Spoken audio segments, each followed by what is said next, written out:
Então, a Melanie estudou na escola Rudolf Steiner, Waldorf, de São Paulo. Ela se diplomou em enfermagem e obstetrícia pela USP. Realizou a formação em pedagogia Waldorf para professores de classe no Centro de Formação de Professores Waldorf. E de 1997 a 2011 foi professora de classe na escola Waldorf Rudolf Steiner. Fez parte da coordenação do Centro de Formação de Professores, onde lecionou. Atualmente é diretora da Faculdade Rudolf Steiner, da Federação das Escolas Waldorf no Brasil e representante da seção pedagógica no Brasil. É mestre pela Faculdade de Educação da USP. Então, Melanie, com você, fica à vontade, a palavra é tua. Boa noite a todas e a todos. Boa noite aos rostinhos conhecidos. Gisela, oi, saudades. Adriana, muito obrigada pelo convite, muito A gentil. gente agradece. Muito bacana. É sempre gostoso falar da faculdade e eu espero que a gente possa bater um papo, né? Trocar algumas ideias, conversar e, enfim. E eu queria contar um pouquinho para vocês esse histórico, pelo menos foi isso que a Adriana me trouxe, né? De contar um pouco de como essa faculdade acabou acontecendo aqui no nosso Brasil.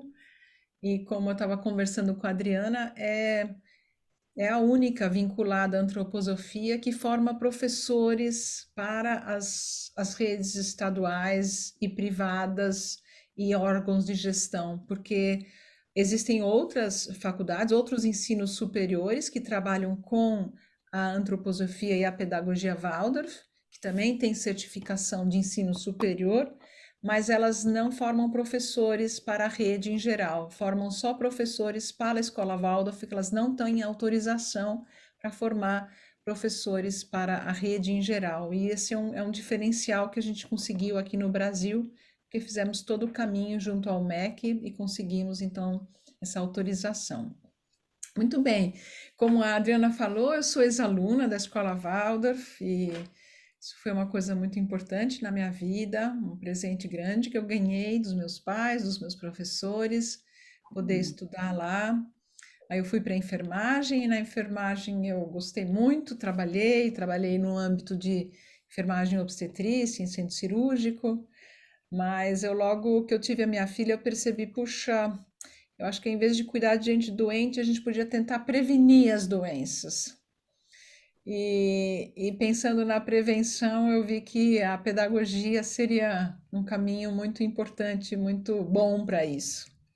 E ela pequenininha, desafiadora, eu como mãe, meio perdida ou totalmente perdida. Achei que seria fácil ser mãe e vi que não era nada fácil. E falei, nossa, como é que pode ser tão complicado um pacotinho desse tamanho? E aí eu me interessei muito pela pedagogia e ela também foi uma impulsionadora para que eu fosse para pedagogia, né? E ali eu fiquei e hoje continuo na pedagogia e na educação, que é um âmbito tão importante, né, para todos nós, para o nosso país, principalmente nos dias de hoje, a gente tem essa missão na faculdade de olhar para isso. Então, eu queria compartilhar uma tela para a gente ir pensando algumas coisas juntos. Vocês vão dizendo, vão perguntando se está demais, se está chato, vocês vão me dando uns toques. Vocês conseguem ver minha tela? Sim. Sim. Bom, antes de mais nada, eu queria aqui, junto com minha Couto, falar boa noite para vocês. Nada demora mais que os cumprimentos africanos. Se saúdam os presentes, os que se foram, os que chegaram, para que nunca haja ausentes. E hoje em dia, nesses momentos tão difíceis, né, a gente precisa pensar nos ausentes, nos que se foram, para que eles estejam conosco depois de momentos tão difíceis que a gente está enfrentando aqui no nosso país.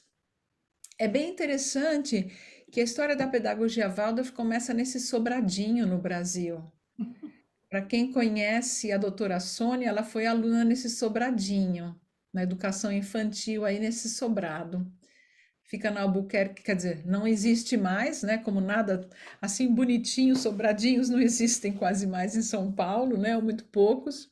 Na Albuquerque Lins, lá em Genópolis, não temos mais, mas é lá que tudo começou.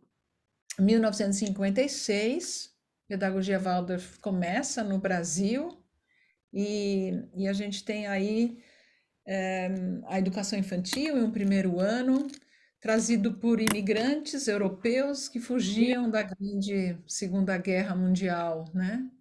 E fugiam da Europa como um todo e encontraram no Brasil um refúgio muito caloroso, se sentiram muito acolhidos. Casal Berkhout, casal Schmidt, a mãe do Pedro Schmidt, né? Ou seja, os antigos Schmidt, Bromberg e mais um casal que agora não me vem, eles que inauguraram essa pedagogia Waldorf aqui no Brasil, trazendo aquilo que eles sabiam fazer, né? E aí a gente vê uma escola bem diferente do que hoje, né? Aqui a dona Leonor Bertalô, se alguém se lembra dela, hoje em Botucatu, ainda viva, mas já bem velhinha.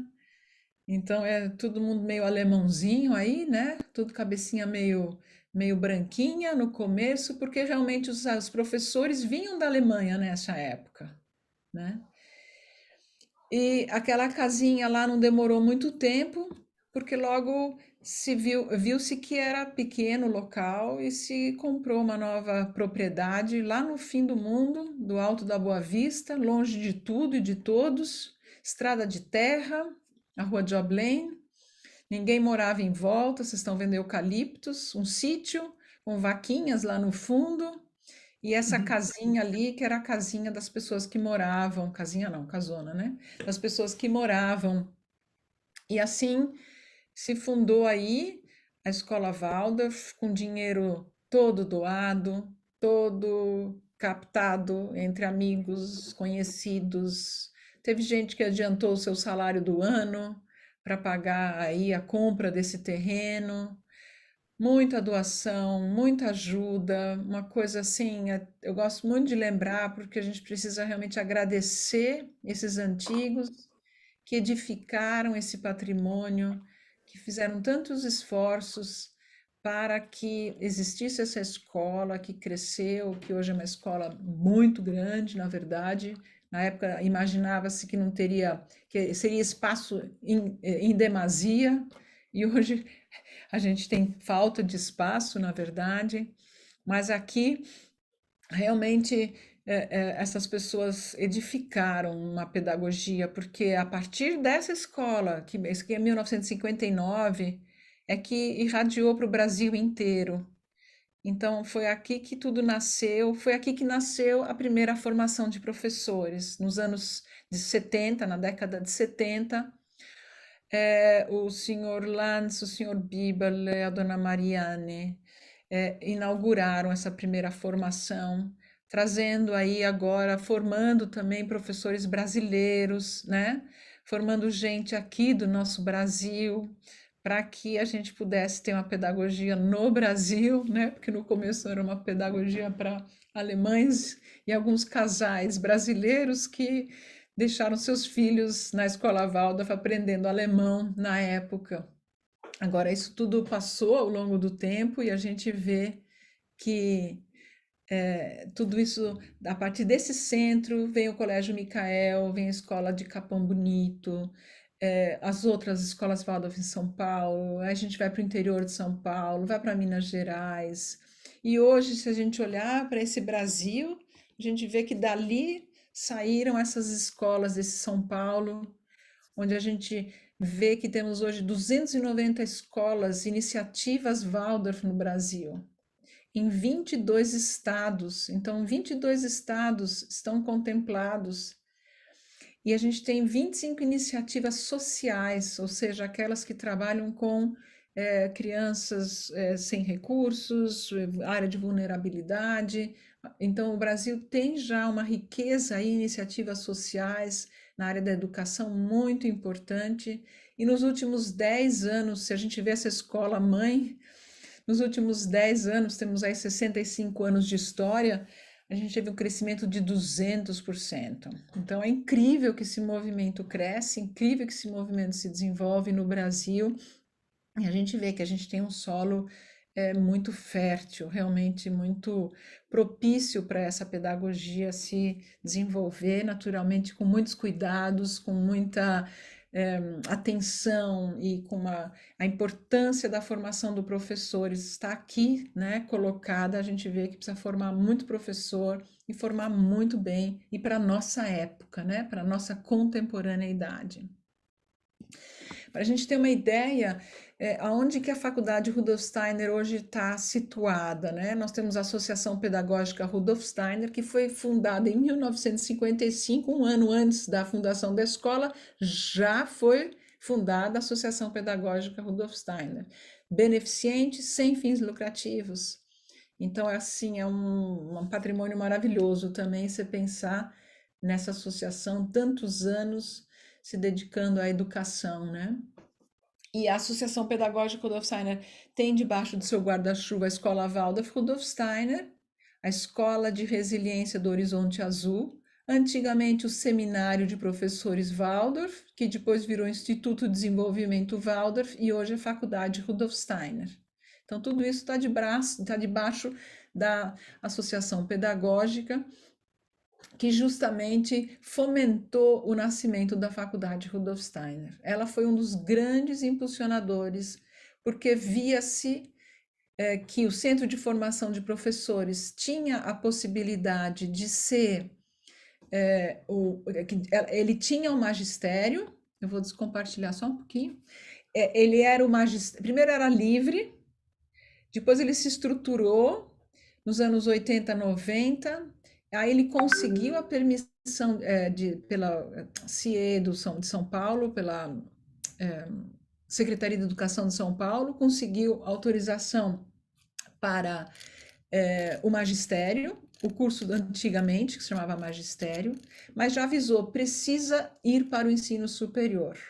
Isso foi colocado para os dirigentes do seminário na época, e eles então começaram a se movimentar, e o tempo se passou, e finalmente, então, em 2011 começou um movimento, 2012 começou um movimento mais forte, onde a Associação Pedagógica falou, não, agora a gente precisa fazer isso funcionar, a gente precisa realmente edificar, porque a formação em nível de magistério já não era mais válida para o Brasil, né? Não, para se trabalhar na educação infantil no ensino fundamental, seria necessário a formação em pedagogia. Então, lá fomos nós e a associação me chamou, eu tinha acabado de entregar minha última classe, tinha pedido demissão da escola e eles falaram, puxa, agora vá fazer uma pesquisa. E de fato eu fui fazer uma pesquisa no exterior, na Europa, para ver lá os centros de formação que acabaram fazendo um caminho parecido, né? Se transformaram em nível superior. Isso foi muito bom porque eu aprendi bastante deles, né? E aí, nós então, 2012, 13, 14, 15, 16, nós preparamos a documentação, preparamos a faculdade, preparamos as ementas, preparamos tudo que era necessário e submetemos ao MEC. E vimos que começar talvez dentro da escola seria bom, num contraturno, né, à noite, em outros períodos, no final de semana, e nós então enviamos nossa documentação, tivemos 2 visitas do MEC, que avaliaram o nosso curso, olharam, e nós recebemos nota máxima quanto ao curso de pedagogia, e nós recebemos nota 4, então 5 é a máxima, e nós recebemos nota 4 quanto à organização, então a instituição faculdade como um todo. E foi aí que a gente inaugurou, então, a Faculdade Rudolf Steiner, que tem uma missão, vou ler para vocês. A Faculdade Rudolf Steiner tem como missão proporcionar formação cultural e estética, teórica e prática, aos indivíduos, investindo no elemento transformador da educação, alicerçada na perspectiva de um ser humano integral, tal como concebido pela antroposofia.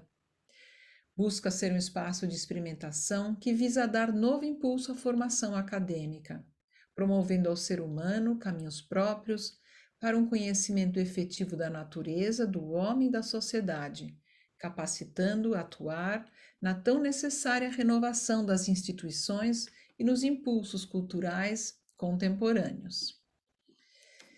Então, isso veio como a nossa missão e nós dividimos o nosso trabalho em 3 âmbitos na faculdade: graduação, pós-graduação e pesquisa e extensão. Então, essa foi a ideia, por muito tempo elaborada, o nome foi muito tempo também discutido se deveria ser Faculdade Rudolf Steiner ou deveria ter um nome fantasia, vamos colocar realmente o Rudolf Steiner para dentro, não vamos, como vamos fazer isso, que tipo de linguagem nós vamos usar, como é que nós vamos conversar com nossos alunos, que tipo de diálogo nós vamos ter com a academia, como vamos fazer pesquisa. Eram grandes perguntas que, com muito trabalho em equipe, a gente estruturou.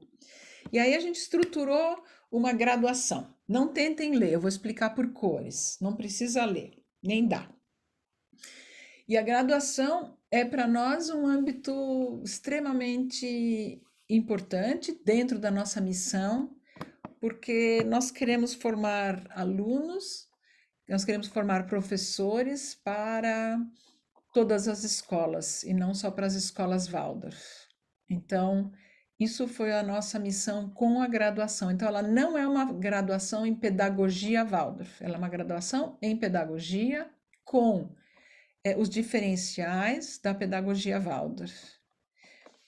Então, isso deu bastante trabalho para estruturar, porque existem algumas exigências legais para esse curso, pelo MEC, e todas essas que são em azul são disciplinas teóricas, que a gente tem em vários lugares, em outras faculdades também, e a gente viu que são muito importantes e deveriam estar conosco.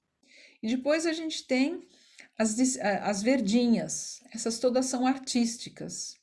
Então a gente falou, não, o professor precisa passar por uma sensibilização, precisa passar por uma transformação pessoal, precisa se desenvolver como ser humano para poder pedir que a criança também se desenvolva. Ele precisa fazer o trabalho, ele precisa se transformar, se sensibilizar, e isso é a arte que vai nos ajudar, além do autodesenvolvimento.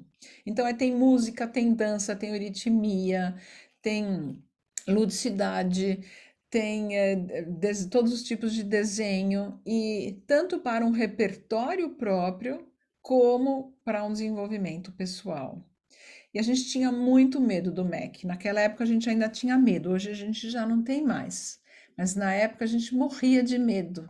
O que eles vão falar de euritmia? Eles vão rir da nossa cara, a gente vai ganhar um 0, eles vão nos investigar, o que a gente está desenhando, dançando, para que a gente dança, afinal de contas? Para que uma professora precisa saber desenhar, pintar, usar cores, saber brincar, entender de ludicidade? Não vai dar certo isso. Música, para que canta? Então, com muita humildade, com muito medo, a gente apresentou isso para o MEC. E nós tivemos, eu acho que muita sorte, porque vieram professoras muito sensíveis e interessantes, que entenderam o curso e recomendaram o curso com a melhor nota possível e disseram: esse curso é uma perspectiva para o Brasil. Esse curso forma pessoas realmente que podem estar diante de crianças na prática, na vida, no dia a dia, na condição que nos é permitida, a condição humana prática da vida. Esse curso sim prepara pessoas para o dia a dia da sala de aula. Além ali dessas verdes, ainda tem as vermelhinhas, que são as metodologias e didáticas, ou seja, a gente tem muita didática, muita prática. E, por fim, estágios, projetos de pesquisa e atividades na sociedade. Então, a gente sai a campo com os nossos alunos, praticando aquilo que a gente está fazendo em sala de aula, aquilo que a gente está descobrindo. E também a gente traz um forte âmbito de pesquisa que a gente vê que é tão necessária para a pedagogia Waldorf e para a antroposofia no Brasil. Extrema relevância na educação, absurda relevância e necessidade de poder ter pesquisas daquilo, pesquisar aquilo que a gente faz e colocar isso de uma forma adequada no papel para apresentar para o MEC, para órgãos públicos, para médicos, para seja lá quem for. E a gente tem uma lacuna muito grande mundial, mas brasileira também nesse sentido.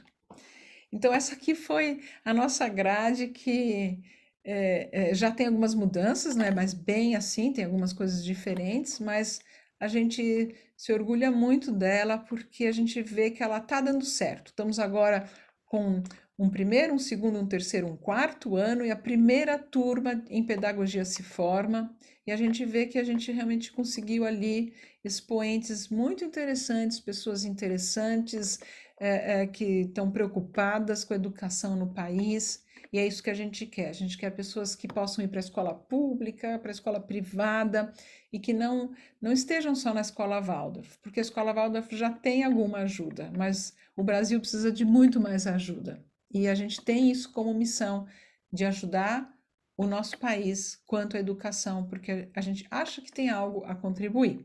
Isso aqui é só para ver um pouquinho a carinha dos nossos alunos, dentro das dependências da Escola Waldorf Rudolf Steiner, com a qual nós compartilhamos espaço no período noturno. E a gente também tem bolsas, ou seja, 25% de filantropia, são alunos de baixa renda que estão conosco. É algo que a gente também está muito contente, porque percebemos que isso traz um outro colorido para a sala de aula, traz outros assuntos, outras discussões, outros temas, outras realidades. Para os alunos é muito salutar e a gente não abre mão dessa possibilidade, porque só enriqueceu mais o curso, poder ter essa diversidade dentro da sala de aula. Isso é formativo, a gente tem sentido. Essa foi a nossa realidade na pandemia. Na mesma semana que tivemos o lockdown, nós iniciamos as aulas aqui no Zoom e seguimos basicamente um ano inteirinho no Zoom, mais do que um ano e meio no Zoom, e agora nós estamos de volta no presencial / híbrido, porque alguns alunos ainda não vêm, então eles assistem a aula na tela, enquanto outros estão dentro da sala de aula assistindo a aula presencial.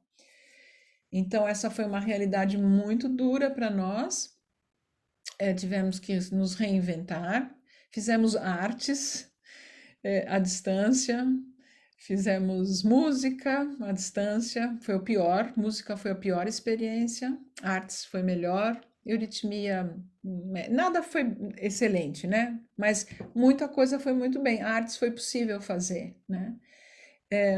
Trabalhos manuais até foi possível fazer, mudando as propostas. Tivemos que mudar de algo muito complexo, teve que se arranjar outras formas de realizar. E usamos muito a casa, os objetos da casa, a culinária da casa, a beterraba para tingir, restos de coisas, restos de pano, tudo que tinha lá a gente aproveitou para fazer alguma coisa. E os alunos participaram muito bem, ajudaram, muitos tiveram crises, muitos tiveram depressão, alguns evadiram, né? Tivemos evasão, sim, principalmente na pós-graduação, tivemos uma evasão maior, mas a gente teve que se reinventar e, no cômputo geral, acho que foi muito positivo, porque o que os alunos relataram para nós puxa, pelo menos tinha um alimento, pelo menos tinha algo legal para fazer, para escutar, para saber, para se desenvolver. A gente tinha realmente algo que nos alimentava durante essa época de pandemia. Então, vou só descompartilhar um momentinho. Esse é o cenário da graduação, né? Essa é a nossa realidade da graduação. E agora eu entraria para a pós-graduação. Eu não sei se alguém tem, talvez, perguntas até aqui, ou contribuições.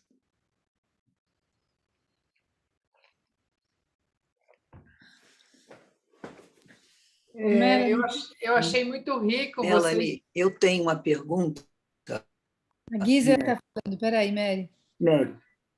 A Gisela está falando, depois você pergunta, Mary. Fala, Gisela. Eu achei muito Tá. rico vocês terem pessoas também com baixa renda no meio, para vocês realmente ampliarem esse olhar de vários ângulos.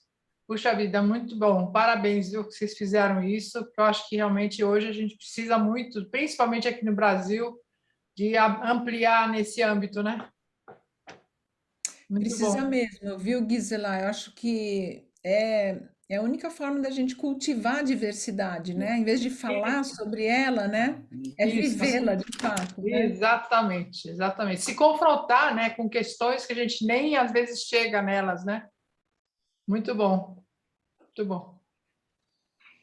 Fala, Mary. Mary queria fazer uma pergunta.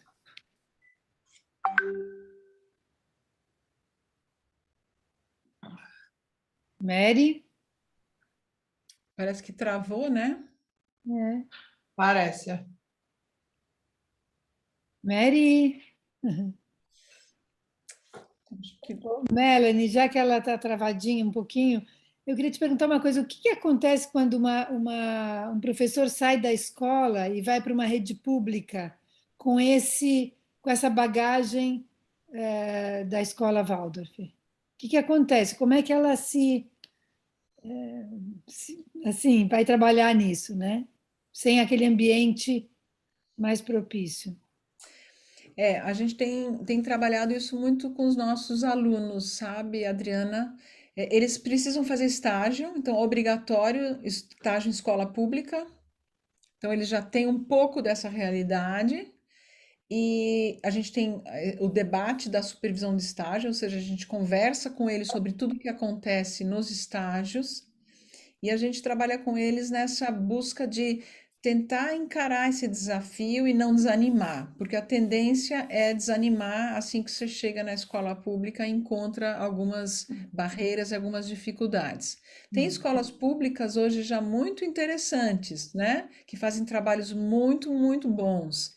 Então, eles buscarem talvez esses redutos com essas escolas interessantes para daí dar uma continuidade maior a esse trabalho na escola pública, porque a gente quer muito que eles estejam lá, muito mesmo, que eles andem Vai ter para que lá, né? uma criatividade, né? Porque não vão ter aqueles materiais Não, disponíveis. Vai ter que transformar. Muito tem que legal. transformar. Isso a gente trabalha com eles. De que maneiras a gente pode, que outros materiais a gente pode usar, principalmente na pandemia, a gente aprendeu muito a inventar materiais, né? Ótimo. Fala, Vol- Mary. Voltei, tive aqui uma pequena pane técnica aqui, mas agora estou no telefone. Hum. Melanie, você falou que já voltou para as aulas presenciais ou vai voltar, é isso? Nós já voltamos, Já Mary. voltaram. Então, eu gostaria de saber que cuidados vocês tiveram, que exigências vocês fizeram e se vocês tiveram algum problema com os alunos. Então, a Associação Pedagógica teve a consultoria do Einstein Sim, para fazer todo esse processo de volta, né? E então sei. a gente tem um manual de cuidados e temos vários protocolos, né? Quanto ao distanciamento, à capacidade, ao uso de máscara, ao uso de álcool gel, não compartilhar alimentos, né? Não compartilhar instrumentos, cada um leva a sua aguinha, a sua garrafinha. Então, tem algumas dessas coisas que eles sabem, né? Eles medem temperatura quando entram, não veem se tiver qualquer tipo de manifestação, notificam se tiverem algo para que a gente possa isolar todo o grupo. Então, tem algumas medidas assim de cuidado, de controle que a gente segue conforme essa consultoria. Sei. Não tivemos nenhum tipo de problema de Não, não. contágio interno até agora, graças a Deus. O que a gente percebe, Mary, é que as pessoas ficaram preguiçosas. Então, elas estão na casinha delas lá e, ai, tem que Ninguém quer pegar sair. para chegar lá e tá frio hoje, não é mesmo? Ai, hoje É, eu tô com preguiça. Então, né? tem um fator de preguiça que está dificultando um pouco a volta. Sei. E a gente está tentando animar os alunos, assim, paulatinamente, para que eles estejam presentes, porque é um Sei. curso presencial, né? É um É, como o curso. nosso, né? Como o nosso também. Não, eu estou perguntando isso porque nós estamos nos organizando também para abrir. Mas nós resolvemos exigir, porque o nosso espaço é muito menor do que o de vocês e não tem área externa, não tem jardim. Nós temos a. Você ainda não nos visitou, está convidada. É um Obrigada. galpão fechado, né? É. Quase sem, não tem janela, sem ventilação. Então, nós estamos exigindo que as pessoas estejam vacinadas ou, pelo menos, que tenham um certificado que não estão com vacina. Porque, no nosso caso, nós não temos assim nenhum escape, nenhuma área em volta que dê para sair. E tivemos assim duas reações que nós estamos lidando com isso. Vamos abrir em outubro, mas já estamos avisando. E as duas reações foram assim: algumas pessoas não gostaram dessa nossa providência, exigência de pedir que sejam vacinados e que mostrem o certificado de que tem o teste da vacina, e outros estão assim dizendo já que não vão se todo mundo não estiver vacinado e não estiver com o teste. Então, nós estamos assim no meio de uma polaridade, por isso que eu estou te perguntando, não é? Então, É, isso, isso é você... bem difícil, porque é, nós, Mary, a gente não está obrigando que eles voltem. A gente deixou aberto até o final do ano e depois a gente vai renegociar. Eles podem assistir no formato híbrido. Sei. Então, e janelas abertas, a gente não canta, a gente não Não, isso canta. também não vamos cantar também. É tudo aberto, tudo que dá para fazer fora, a gente faz fora. Então, a gente tem uma realidade muito melhor, né, do que essa que você está É, me relatando. nós não temos fora, nós só temos dentro. E Tem a gente não. bastante espaço, dá para fazer bem longe um do outro, mas só é dentro, é todo mundo junto. Sim, Então, por isso, tomamos, até porque temos algumas notícias que há uma previsão de uma recaída depois de setembro, né? Que é a quarta onda, sei lá, que já na Europa já estão assim, né? Esse passaporte que o Dória está pedindo para os grandes eventos. Então, nossa ideia foi também que a pessoa sim. mostrasse que está vacinado, alguma coisa assim. Mas estamos tendo resistência com isso, sabe? Por isso que eu estou conversando com você. Agora, essa consultoria do Einstein e essa ficha aí, se você pudesse nos dar uma cópia, eu agradeceria muito, porque é assim, é uma coisa da autoridade. Eles querem saber de onde que nós tiramos essas exigências, entendeu? Como se fosse assim um absurdo estar exigindo isso. É Sim. assim, como se estivéssemos assim exercendo uma autoridade, né? Teve até uma pessoa que mencionou que é alma da consciência, entendeu? Problema de alma da consciência, entendeu? É Acho que um, não é um, entendeu o que é a alma da consciência, não é? é um momento de muito diálogo, Delicado, né? Muito num delicado momento muito delicado. e precisa dialogar muito, né? Conversar e Muito, tentar muito. achar caminhos. E a gente deixou o híbrido, ou seja, a pessoa pode não vir até o final do ano se ela não quiser e a gente não. Vocês deixaram híbrido. Isso é uma coisa que podemos fazer, mas é que vai ser aula prática, vai ser aula de pintura, vai ser aula, entendeu? Pois é. A gente tem o mesmo prejuízo, Mary, exatamente o mesmo. Não, por exemplo, nós vamos ter um módulo com a Marilda Milanese, que você conhece, que é uma fofa aqui. E ela exigiu que ela vai dar botânica e exigiu presencial, entendeu? Mary, espera um pouquinho agora que tem a Maria Lúcia que queria fazer uma pergunta. Vamos lá, Maria Lúcia. Obrigado, Melanie. Imagine, Mary. Uma pergunta, só continuando aqui com a Mary, a minha filha está na faculdade no centro e está totalmente híbrido, realmente. Pouquíssimas atividades presenciais. Ela que é doente, ela falou, mãe, eu sou de risco e ela não vai. Tinha um passeio que eram 20 pessoas, ela falou, nem pensar. As pessoas que eu vejo no Instagram estão fazendo 500 coisas, mas nenhum professor exigiu. Ela falou, não vou, não sinto confortável, não vou. Tá certo.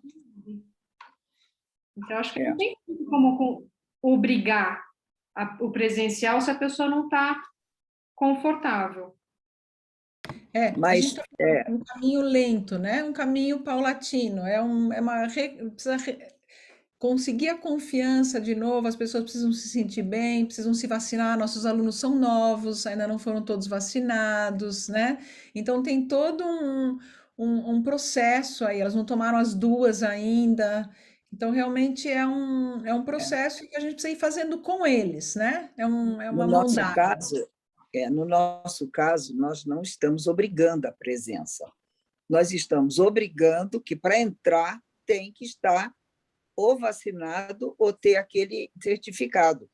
Para quê? Para proteger o professor, proteger os outros alunos.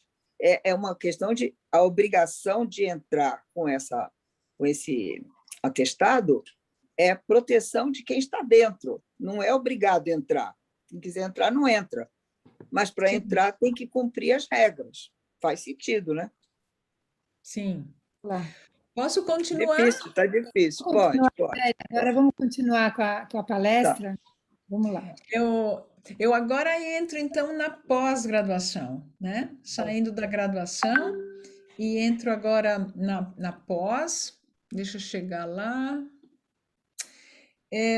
Que agora sim a gente vai entrar no DNA Waldorf. Aqui a gente está no âmbito Waldorf, tá bom? Se a gente pensar do seminário antigo, né? Do Centro de Formação de Professores, onde é que forma professor Waldorf? É aqui, é na pós-graduação.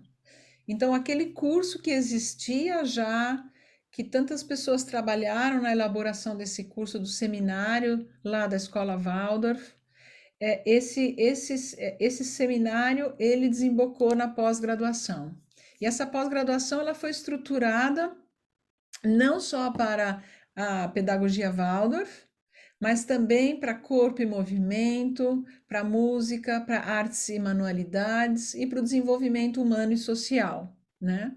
Hoje a gente tem diversos cursos no âmbito da pedagogia, e esses cursos da pedagogia, eles têm um ano básico, que é o ano de fundamentos da antroposofia e da pedagogia Waldorf, que é um ano bem legal, onde você tem tri, quadro e membração, né? Onde você tem artes, você tem esse contato com as manualidades, com a música, ou seja, é realmente um ano básico. E depois desse ano básico, aí você entra realmente para a especialização. Então, aqui tem educação infantil, ensino fundamental e ensino médio. Então, são 3 cursos que a gente tem hoje só no âmbito da pedagogia, além de um que é o professor Waldorf na contemporaneidade, que é uma reciclagem para professores atuantes já em escolas Waldorf. Então, são 4 que a gente tem aqui. Corpo e movimento, no momento, não temos. Na música, a gente terminou um em cantoterapia, que aconteceu basicamente lá em Florianópolis. A gente tem o Antropomúsica começando agora em outubro, se Deus quiser. Difícil música, né? Agora canto e essas coisas, mas eles se reinventaram também. Depois, artes e manualidades, a gente tem um curso de artes para professores, e ele acabou uma turma e vai começar uma próxima. Em desenvolvimento humano, a gente tem a facilitação de processos. É um curso desenvolvido em parceria com o Alan Kaplan e a Sue Davidoff, lá da África do Sul, né? E com as colegas deles aqui no Brasil. E aqui, só para a gente ver, é um curso de ensino fundamental. A gente tem 2 turmas de fundamental, 2 turmas de ensino infantil, e uma de ensino médio.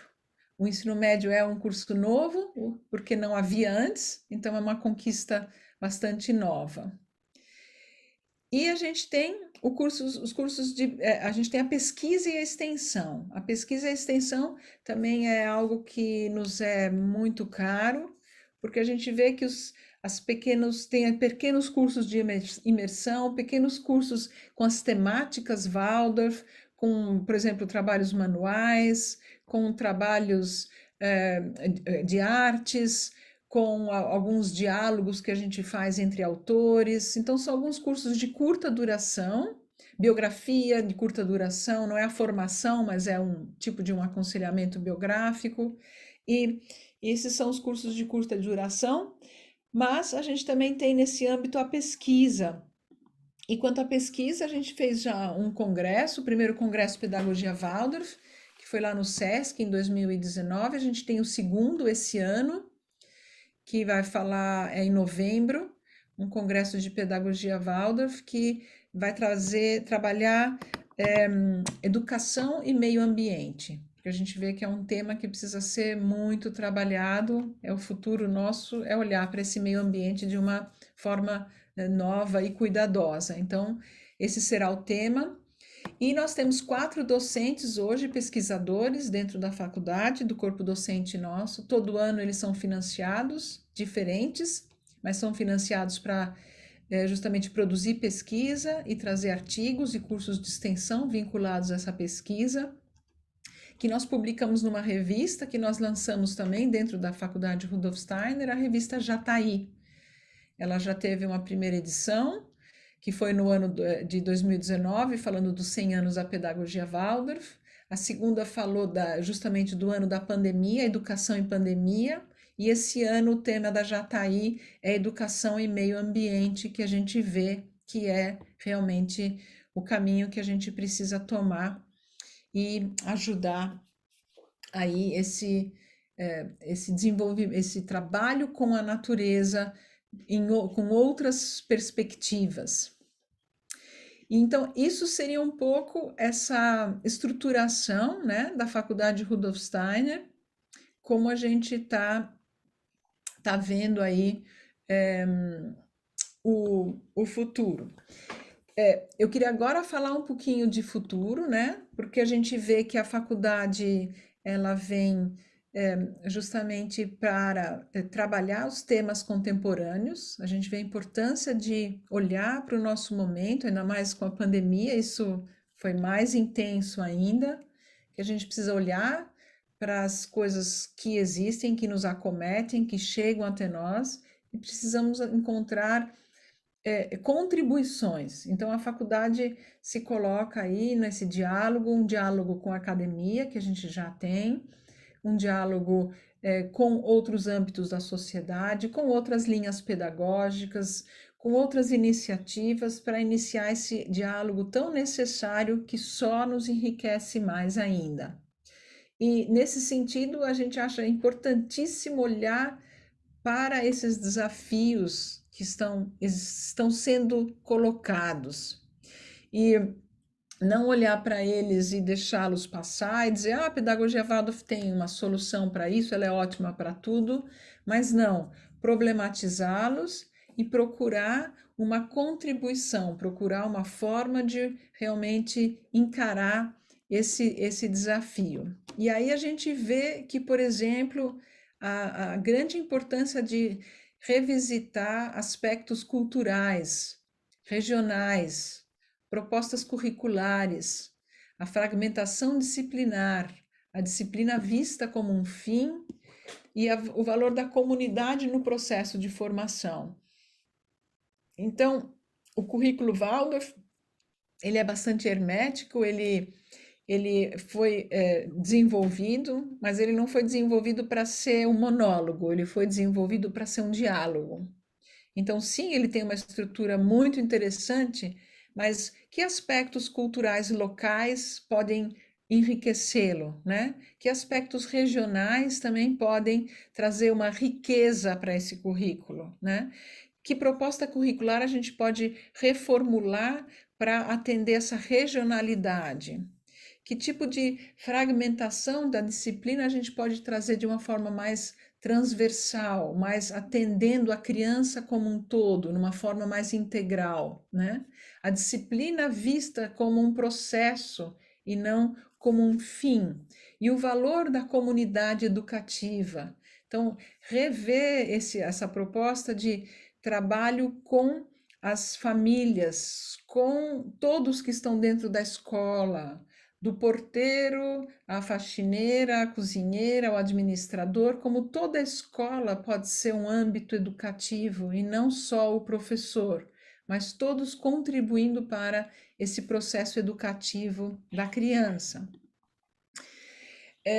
Então, assim, repensar, né, essa relação com a família e com a comunidade, a padronização de resultados, as competências que são valorizadas, estabelecidas pelo mercado e pelos exames. Então, mesmo a escola Waldorf ainda se pauta muito pelo vestibular, pelo que a universidade quer dela e de que forma a gente pode olhar para esses exames e para essas valorações e tentar mostrar também que o desenvolvimento integral desse aluno e desse estudante, ele é primeiro o mais importante e como os demais podem ser agregados a isso, né? Escutar a voz da criança mais e mais, a gente vê que a tendência a se distanciar da criança e a necessidade de escutar essa criança intensivamente, elas hoje são muito diferentes do que eu fui, do que vocês foram e do que até a minha filha foi. As crianças mudam muito e têm muita coisa a nos mostrar, como os jovens têm muito a nos ensinar. Usar as tecnologias de informação de uma forma adequada, então não colocá-las para fora, mas de que forma elas têm algo a contribuir também, né? E a necessidade da gente olhar para o nosso momento, né? Então, qual o chamado da contemporaneidade, né? O que a contemporaneidade está falando também, o nosso mundo está pedindo para nós olharmos. Como é que a gente lida com a desigualdade, com o racismo, né? Com a sustentabilidade, com a inclusão, com as relações sociais, com a dignidade, com a espiritualidade, a consciência e o limite da ciência. Como é que a gente lida com tudo isso, né? São questões que aparecem todos os dias na faculdade. Racismo, sustentabilidade, desigualdade, inclusão, relações sociais, a dignidade humana, onde é que ela foi parar, né? A espiritualidade e consciência, onde ela é boa, né? Onde ela pode ser exercida, onde ela existe, onde ela pode ser cultivada. E a ciência, que é dona de tudo hoje em dia, né? Que limites ela também tem. E que outras formas de ciência, de fazer um caminho, a gente também pode oferecer dentro da faculdade.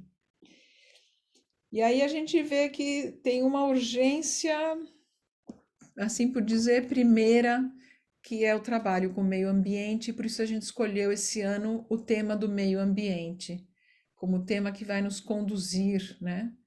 É uma frase aqui do Carlos Nobre: se continuarmos a perturbar os ecossistemas naturais de todo o mundo, especialmente os tropicais, vamos gerar uma pandemia a cada 2 meses.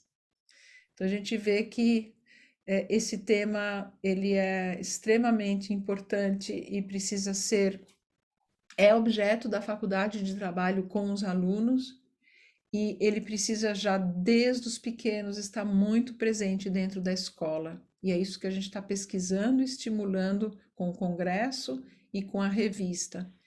E isso, assim, é um pouco dramático, mas eu digo para os meus colegas: ou a gente faz isso na escola, ou a gente não vai existir daqui a um tempo mais como seres humanos. Vamos morrer todos, não vamos subsistir ao que pode acontecer aí com o nosso meio ambiente.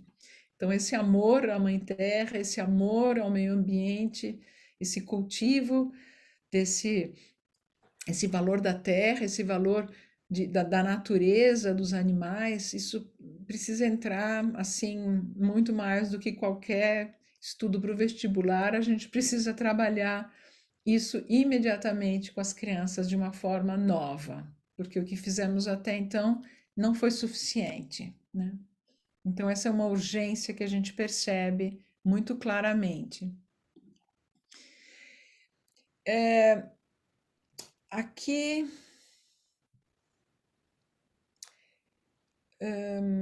algumas considerações, né? Que a faculdade ela se coloca com abertura com o diálogo. Então, a gente quer escutar. A gente quer escutar, a gente quer conversar, a gente não quer ser melhor, a gente não quer ser um monólogo, pregar alguma coisa, ou ensinar algo pela fé, ou porque o Rudolf Steiner disse, né? A proposta da faculdade é justamente mostrar uma possibilidade de um caminho de consciência, um caminho de conhecimento vinculado ao goetheanismo, muito vinculado à filosofia da liberdade, onde existe uma proposta de um método, mas a gente está aberto ao diálogo e a gente quer conversar e trazer diferentes visões, diferentes ideias, diferentes possibilidades, porque isso realmente cria um ambiente de troca, um ambiente universitário, né? Onde a gente não tem uma visão, mas a gente tem várias visões. E os alunos só se enriquecem com essa diversidade e podem buscar de cada uma delas o seu melhor. Então a gente faz diálogos. Paulo Freire e Rudolf Steiner. Ai, que horror, meu Deus! Faculdade Rudolf Steiner, fala Paulo Freire. A Faculdade Rudolf Steiner fala com todos os grandes autores, né? O que é que ele tem para contribuir? O que é que tem de parecido entre os dois e onde os dois são completamente diferentes? E assim com os mais diversos autores. Isso às vezes a gente coloca até no nosso cardápio aí de cursos de extensão, porque é importante esse diálogo ser algo que justamente só amadurece, só nos desenvolve mais e permite as diferentes opiniões a estarem presentes dentro da faculdade. O ensino integral e essencial, ou seja, que o ensino seja visto integral como o ser humano é visto integral, né? A não fragmentação, a valorização do ensino não formal, todos esses são muito bem-vindos, né? Não fragmentar os ensinos, não fragmentar as disciplinas e valorizar os ensinos que não são só os ensinos formais, mas aqueles informais que a gente aprende na rua, na esquina, na conversa, com os colegas, com o tio, com o avô, com os pais, etc. e tal, etc. e tal. A ideia de humanidade compartilhada, a visão da não unidimensionalidade do ser, né? O conceito de Amartya Sen, onde a gente vê que eu sou mãe e sou antropósofa, mas além disso eu gosto de cachorros, eu gosto de leitura, eu gosto de andar na natureza, eu torço para o Palmeiras, eu sou muitas outras coisas, eu não sou só professora e só antropósofa, eu sou muitas coisas. E essa dimensionalidade, né, ela me coloca em relação com outras pessoas de diferentes visões e diferentes aspectos. Então, uma visão mais ampla realmente do ser humano para não entrar na radicalização e na unidimensão do ser humano. Parcerias, a gente quer fazer muitas parcerias e muitas conversas.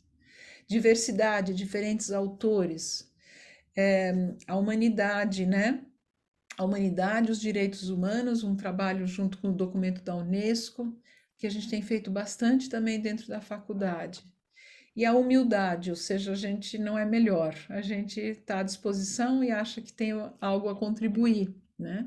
E muitas vezes o nosso movimento antroposófico ou da pedagogia Waldorf tem uma certa arrogância e sabe melhor, ou a criança é isso, é aquilo, é cabeça grande, cabeça pequena, eu sei melhor do que a mãe, do que o pai, e a gente precisa se colocar aí numa conversa, né, com os nossos pais, com os nossos parceiros, com nossos colegas, né, e não numa posição arrogante. A autoeducação, a meditação, o desenvolvimento pessoal, eu não preciso nem dizer que vocês sabem tanto quanto eu. A flexibilidade, de olhar para diferentes coisas, trazer coisas diferentes para dentro. A educação como um processo artístico, cada aula é uma aula, cada professor é um e desenvolve o seu conteúdo de uma forma única. E isso é uma arte, a arte de educar, né? Ele ele desenvolve esse conteúdo de uma forma artística, única dele, ele cria, ele realmente traz algo novo, com muita vida e muito frescor. O professor, como pesquisador, ele precisa olhar para a prática dele, refletir sobre ela, e isso engrandecer, isso contribuir com o movimento como um todo, né? Da pedagogia Waldorf, da antroposofia, enfim, precisamos muito dessa pesquisa. Isso a gente tem tentado trabalhar com nossos alunos intensivamente. Propostas para a educação, então eu não posso propor só para a escola Waldorf, eu preciso propor para todo mundo.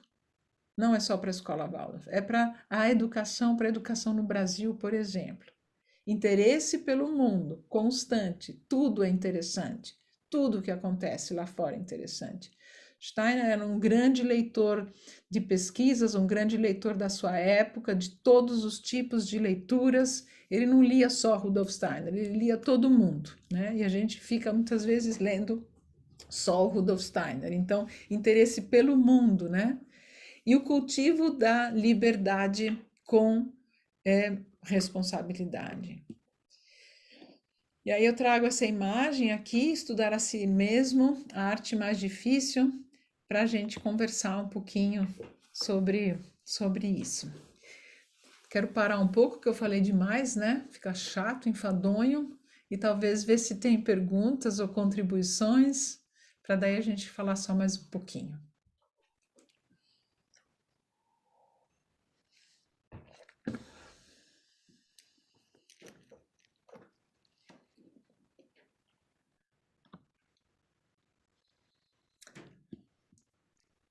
Não? Seguimos?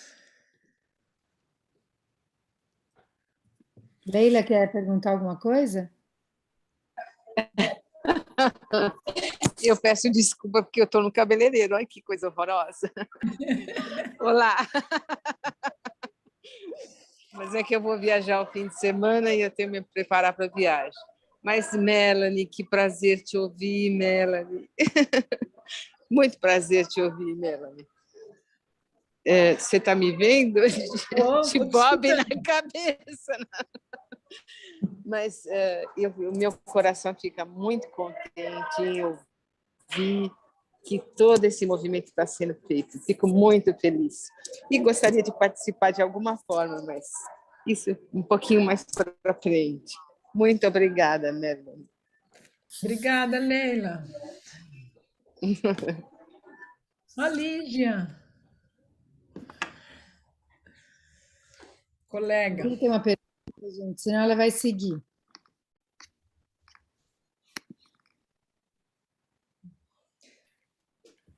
Então, assim como final, eu queria trazer uma reflexão ainda, que é a reflexão sobre uma pergunta, né? Se a gente forma alguém, a gente chama centros de formação em pedagogia Waldorf, vai formar alguém, um professor.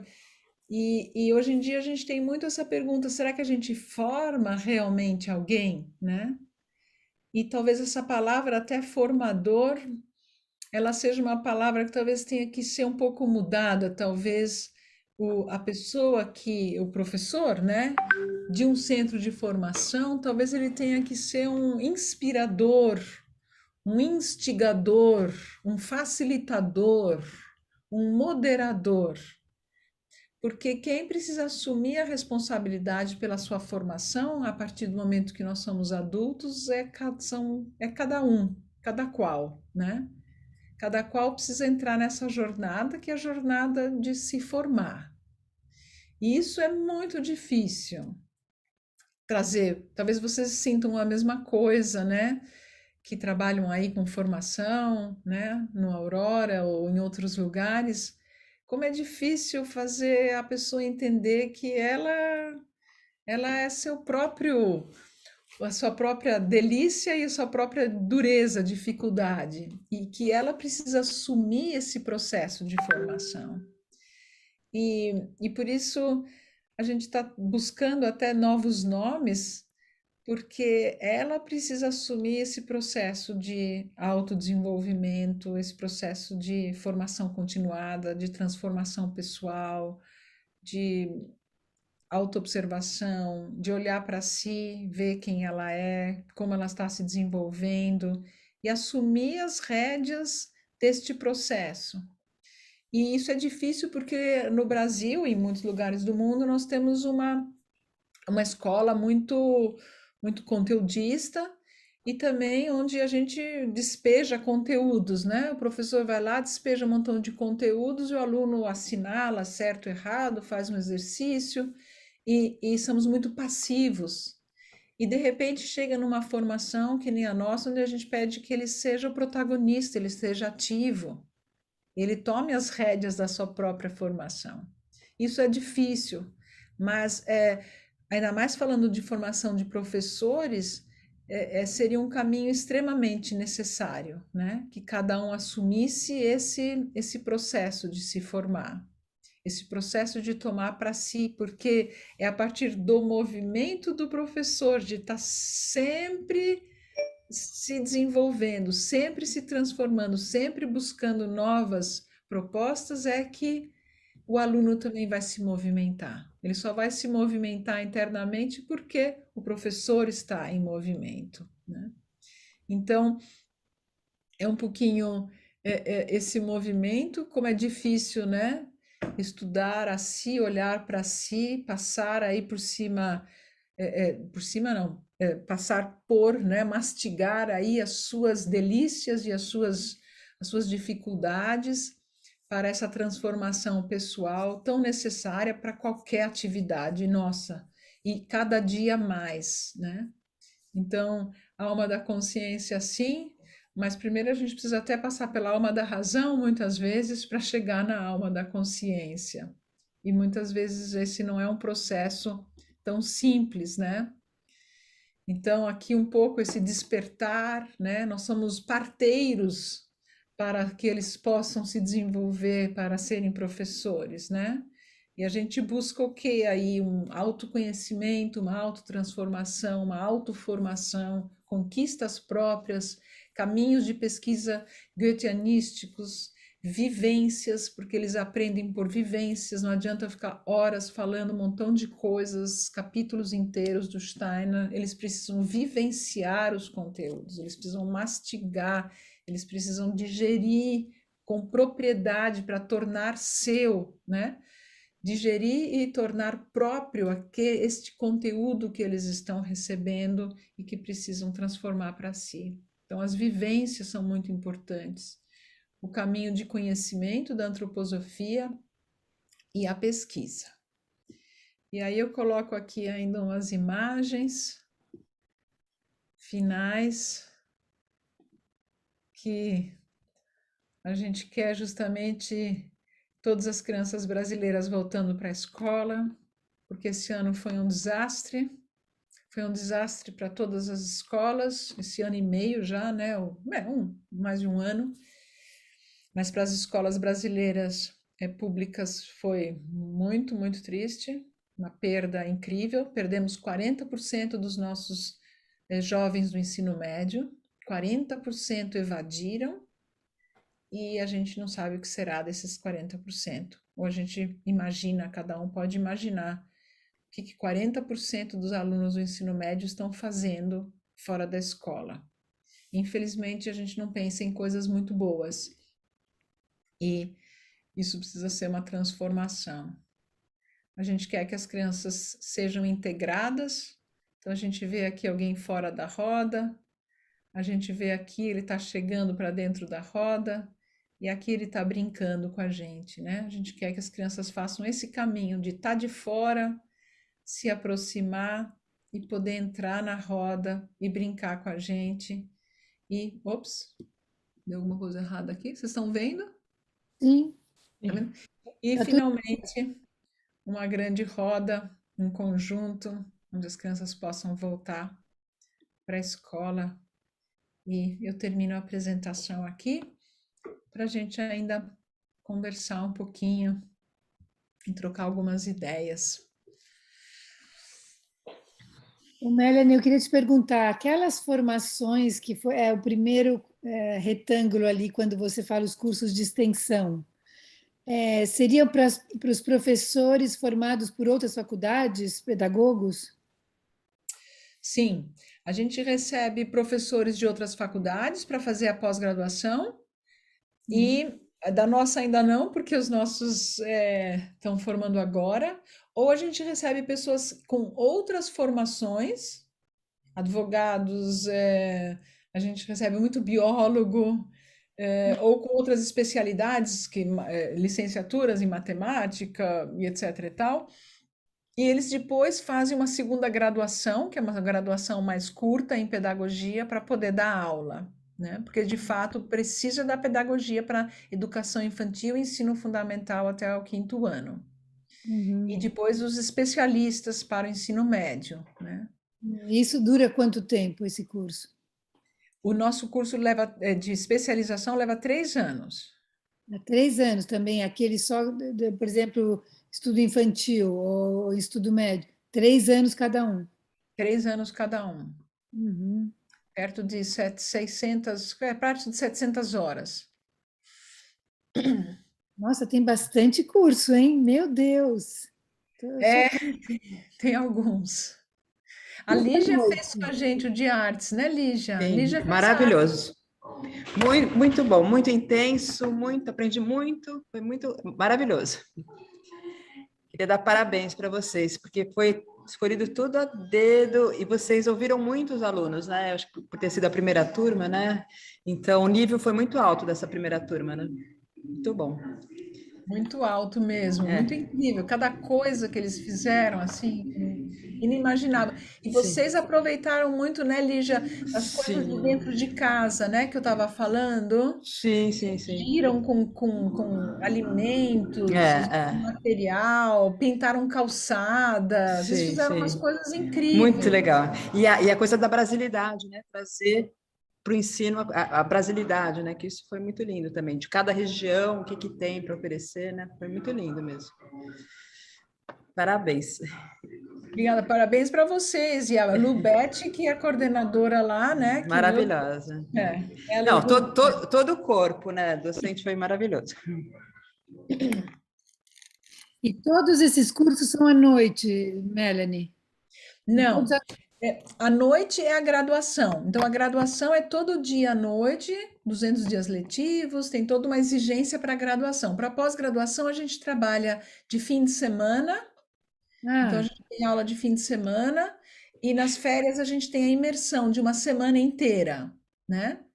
E agora a gente tem tido, assim, durante a semana, um dia à noite online. Então, a gente já está introduzindo o online até para cursos que são presenciais, a gente está fazendo o online à noite, uma vez por semana. Mas incrível, a gente precisa divulgar esse trabalho, porque acho que muitas pessoas não conhecem, né? Essa extensão, essa possibilidade de mesmo alguém que não conhece antroposofia fazer uma especialidade dessas, né, em arte, ou no primeiro setênio, no segundo setênio, incrível. Sim. A gente quer muito, Adriana, colocar essa pedagogia Waldorf mais no mundo, né? E a gente quer fazer a antroposofia, todas as disciplinas vinculadas aos fundamentos da antroposofia, trazer isso de uma linguagem mais acessível e de uma forma mais vivencial, né? Que o aluno não é uma palestra, lógico que tem palestra também, e elas são boas também, mas que o aluno possa se aproximar do assunto. Então, não é uma coisa dogmática, não é uma coisa de uma profissão de fé, mas é algo que a gente quer com o aluno investigar. Existe karma ou não existe karma, né? É um assunto karma ou como que funciona essa coisa desse karma, né? E eu não vou agora falar 3 horas sobre karma, mas a gente vai tentar fazer uma busca e cada um vai chegar num lugar, né? Não é igual para todo mundo. Steiner falou tudo isso no início do século passado, né? E a fila está andando, quer dizer, a gente vai ter que trazer tudo isso de uma forma muito mais fluida. Mais viva, né? mais viva, mais fluida e sem tanto tabu, porque hoje já está aí, né, Melanie? Já está aí essa espiritualidade. Se a gente não cultiva, vai acontecendo também outras milhões de coisas que talvez não tão boas, né? Então, eu acho que é importantíssimo isso, muito. E permitir que o aluno investigue conosco, né? E que ele não acredite, né? Eu falo, não acreditem. É. Façam, verifiquem, Duvidem, né? Duvidem. observem, estudem, né? Tentem ver se isso se aplica ou se isso não aplica. E se não se aplicar, a gente pode ler o Steiner, pode ver, e vocês podem receber isso como uma visão dele, como uma possibilidade de ver o karma dessa forma, ou a trimembração, a quadra. Bom, isso dá para sentir, dá para estudar, né? Tri e quadra, isso não é tão difícil, mas de fazer um caminho mais investigativo e menos Dogmático.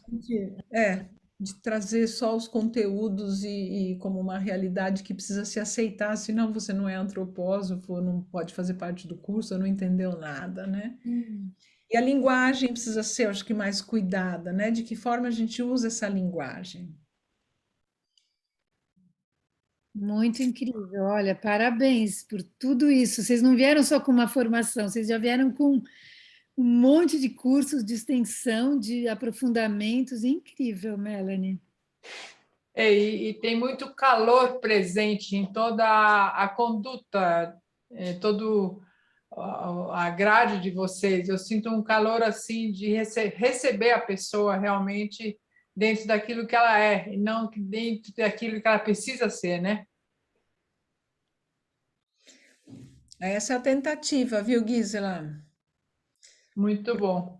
Porque a antroposofia ela é muito interessante, né? Ela tem coisas muito, a gente aprende demais, mas a gente precisa pôr em prática, né? E colocá-la realmente na vida e no dia a dia, e ela não serve só para quem é antropósofo, ela serve para muita gente.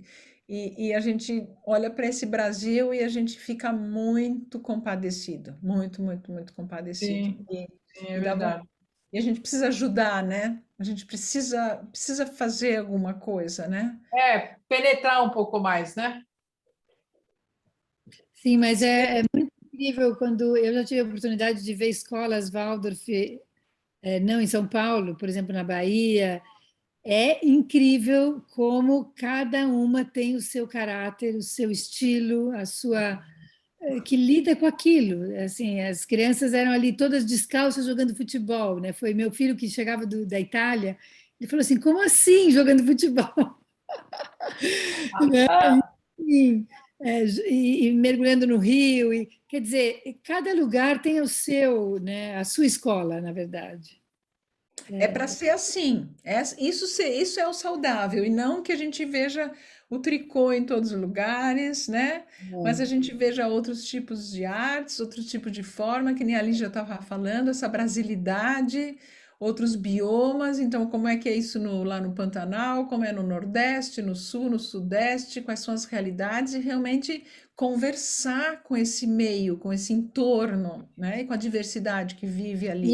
esse curso, ele dá ferramentas para os professores lidarem com isso, com essa parte artística, com esses biomas, com essa diversidade do Brasil? Então, você está dizendo a formação em pedagogia ou em artes? Em artes, eu perguntei agora. Então pergunta para a Lígia. Lígia, você que tem que responder isso.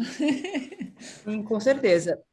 Inclusive, eles trouxeram artesãos de cada região, a gente estudou cada bioma, foi muito lindo.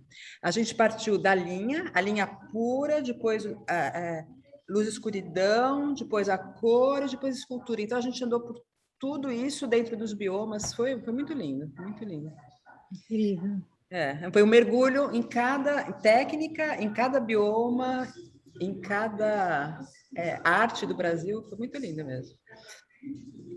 E isso tem um pouco também na faculdade, Melanie? Isso tem um pouco na faculdade, porque a gente vê que esse estudo do bioma, ele nos ajuda a entender o que vive nesse lugar.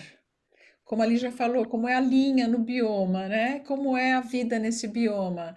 o que que se canta nesse bioma, né? O que é que chega nesse lugar, o que que as pessoas fazem, o que que elas comem, qual é o alimento, qual é o vento, qual é a temperatura. Então, para não ficar um estereótipo, né? Eu estou no Amazonas, então agora eu vou fazer índios, eu vou fazer grafismos. Não, mas a gente pode, na brasilidade, entrar em caricaturas com facilidade, né?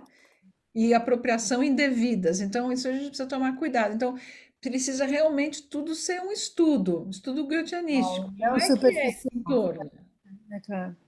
Uhum. né? Porque senão E fica caricato, sabe? Fazer o índio, né? Fica uma coisa assim, sem sentido. E isso depende do esforço humano, isso depende da vontade de olhar para o mundo, de como olhar para o mundo. E isso a gente tem tentado trazer para os nossos alunos, que a gente precisa ser muito ativo nessa interação com o nosso mundo. Ô, Melanie, e os alunos da faculdade são alunos já relacionados com antroposofia ou não? Vem de tudo que é canto? A graduação, a maioria não é. E isso é muito legal. Porque vem pessoas jovens maravilhosas. Os jovens, gente, eu estou encantada com os jovens, encantada com os jovens, uma potência de pessoas. As mulheres estão uma coisa assim absurda, essas meninas jovens estão uma potência, uma coisa linda de ver, e a gente aprende muito com eles. Demais a gente aprende com eles. Então, eles não vêm desse ambiente, a gente vai trabalhando, e a gente trabalha todos os autores na graduação, né? Todas as linhas pedagógicas, e a pedagogia Waldorf também.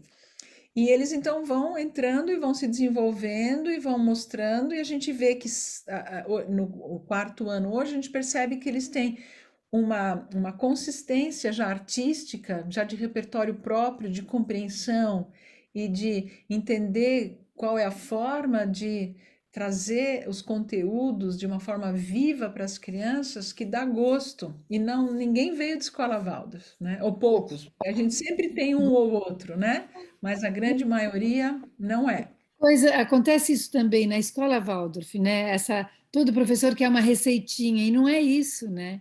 Se você não entrar no processo, a tua aula não vai ser tão boa como se você criasse aquilo, né?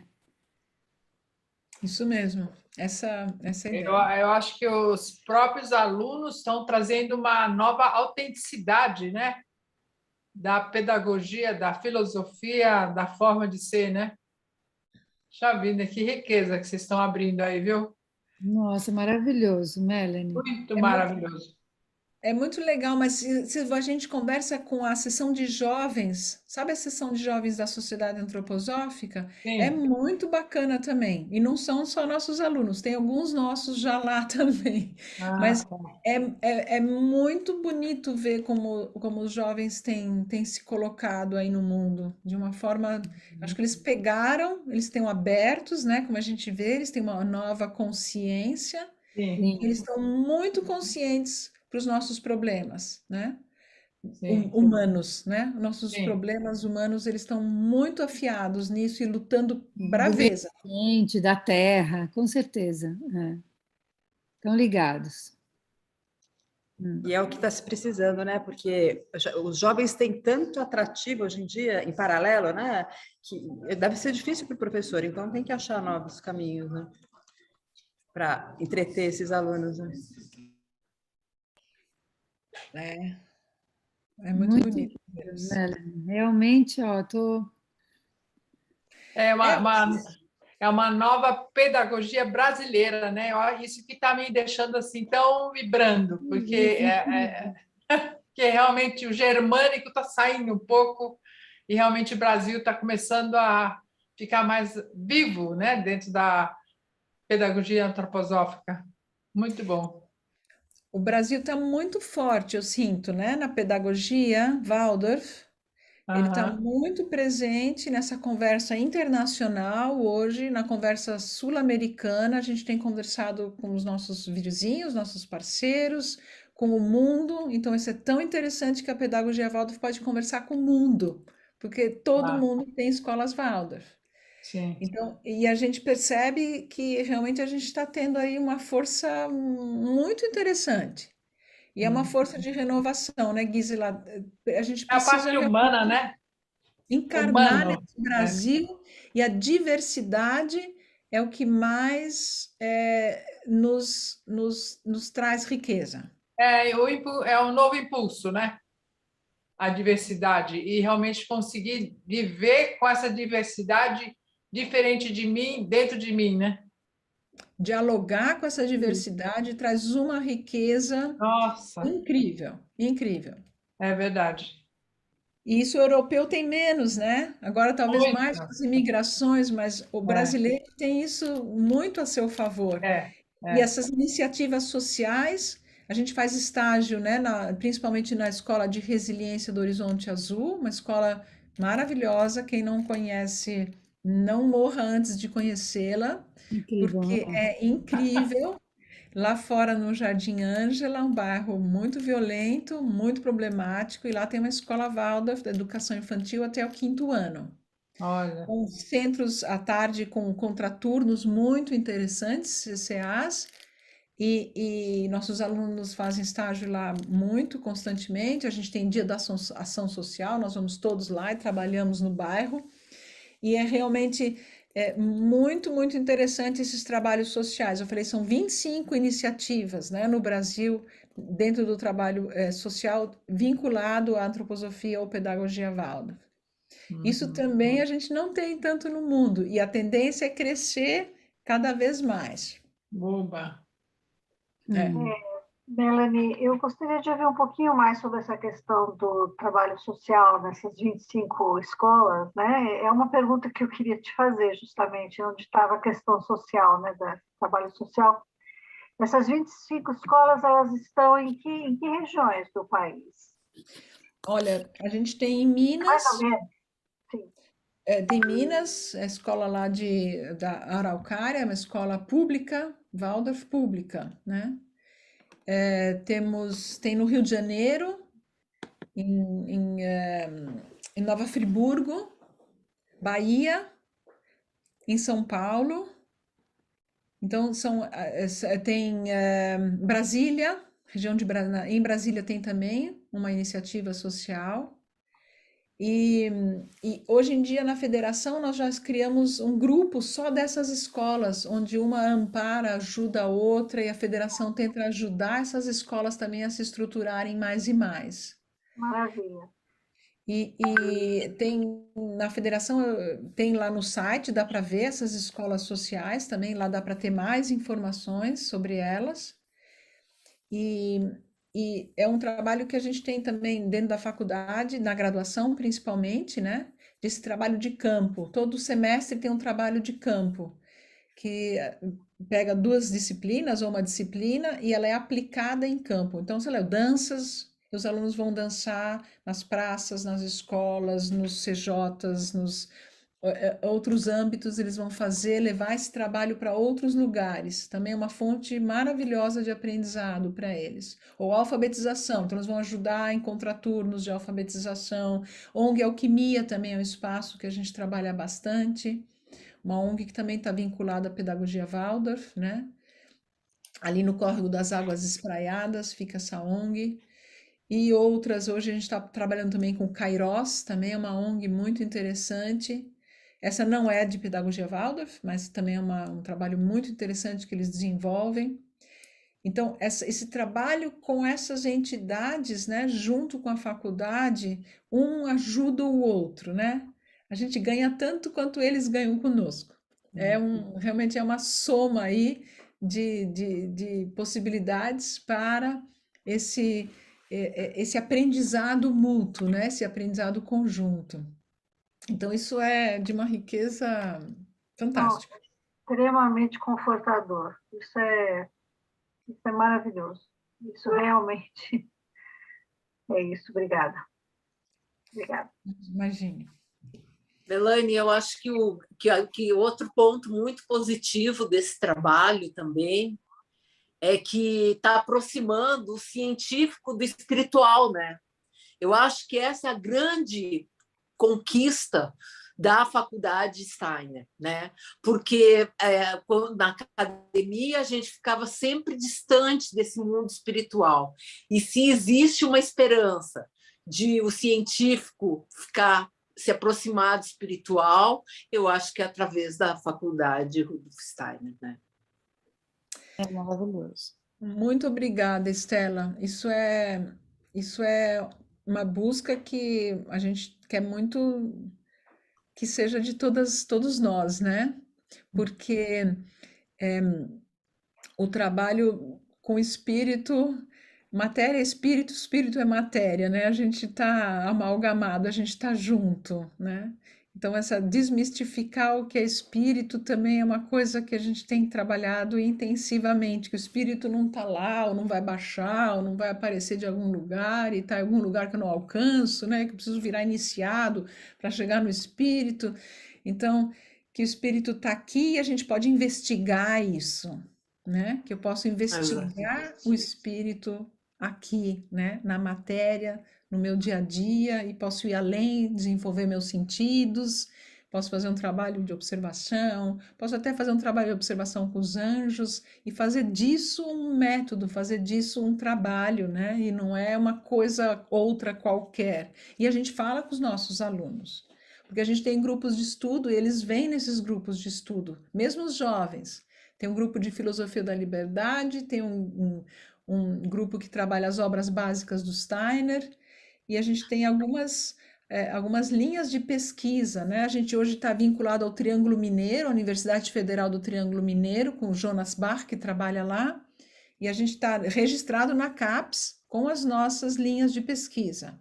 Uma é do social, e são abertas, elas não são fechadas, elas são abertas. Público externo pode estar lá. Uma delas é justamente o trabalho vinculado ao social, a pedagogia no social. Helena tem uma linha nesse sentido. Tem uma das obras básicas do Steiner, tem uma que é a primeira infância, com o grupo da Rose Laviano, tem uma sobre brasilidades, e tem mais uma quinta que agora sumiu, mas alguma hora eu me lembro. Não, mas eu acho que essa grande diversidade de tudo, né, de trazer as pessoas, tanto pessoas que não tiveram a formação Waldorf, trazer para esse espaço. Eu acho que são está se abrindo muitos caminhos, né, dessa busca, né? E eu sempre pensei isso, porque eu disse assim, como que a gente vai conquistar como que o científico vai se aproximar do espiritual, né?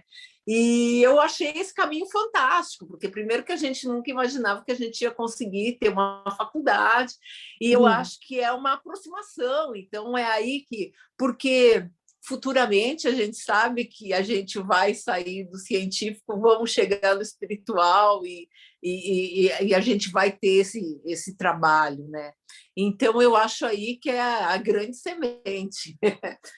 Fiquei muito contente com isso e muito contente também que tem muita gente que não foi Waldorf, e mesmo com outros cursos que vão poder, com outras graduações que vão poder usufruir disso, porque eu acho que é uma forma, porque a gente tem que fazer mais pessoas conhecerem, né? Eu acho que o grande desafio porque, por incrível que pareça, muita gente ainda não conhece a filosofia, a antroposofia, né? Então, eu acho que é um projeto aí que está começando, mas que tem muita gente para abarcar e muita gente vai chegar. Feliz com isso, parabéns. Helena, quer fazer uma pergunta? Sim, as linhas de pesquisa vinculadas ao CAPES, né, que você diz que são 5, são sempre relacionadas com a pedagogia, certo? Ou não? Então, elas não são, por exemplo, no âmbito do social, a gente está trabalhando um currículo social, a gente está trabalhando algo mais vinculado ao pedagógico, né? As obras básicas do Steiner Por são... exemplo. são trabalhar as obras básicas. Então, a gente lê a GA, a gente lê de baixo para cima, 1, 2, 3, 4, 5, os 5 GAs, né, ao longo do tempo, e depois volta. Então, ali não tem assim um cunho pedagógico, não é trabalhar a pedagogia. Lógico que a gente sempre remete, volta a algo, mas não é esse o intuito. Ele é muito mais amplo, né? São as obras básicas. Mas a pesquisa vinculada ao CAPES, ela tem titulação? Implica numa titulação? Tipo Então, mestrado ou doutorado, alguma coisa assim? não, os líderes, né, que conduzem os grupos, esses têm uma vinculação, estão mestres ou doutores. Mas os participantes é aberto, não há necessidade de ter nenhum tipo de titulação. Ok, valeu, obrigada. Ô, Melanie, a última coisa que eu queria te perguntar. Essa revista, onde é que a gente encontra?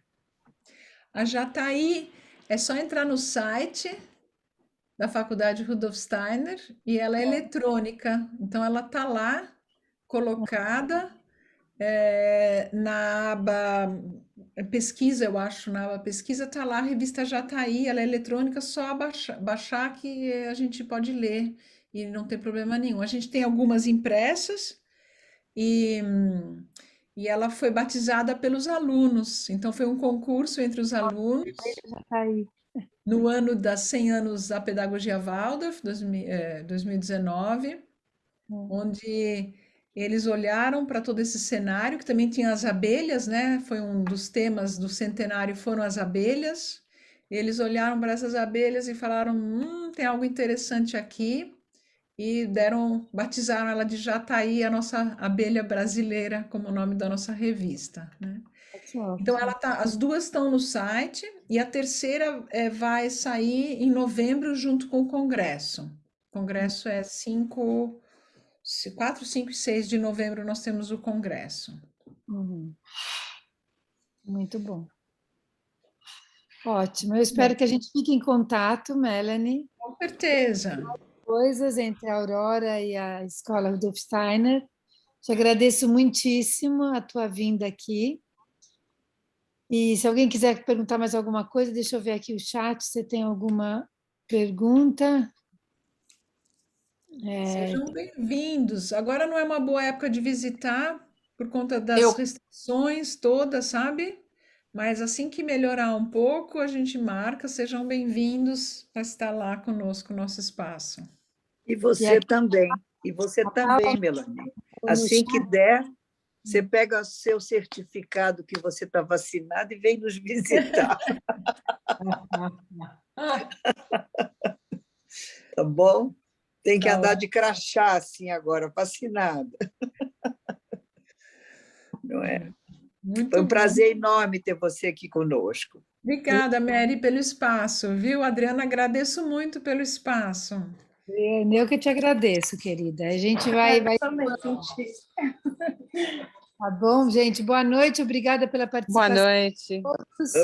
Obrigada a todos. Muito obrigada, Melanie. Obrigada, Melanie. Felicidades. Boa sorte para todo mundo. Fiquem bem. Obrigada, Adriana.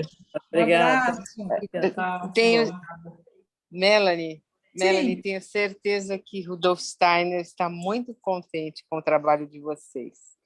Deus abençoe vocês. Amém. Tchau. Tchau, tchau. Tchau, querida.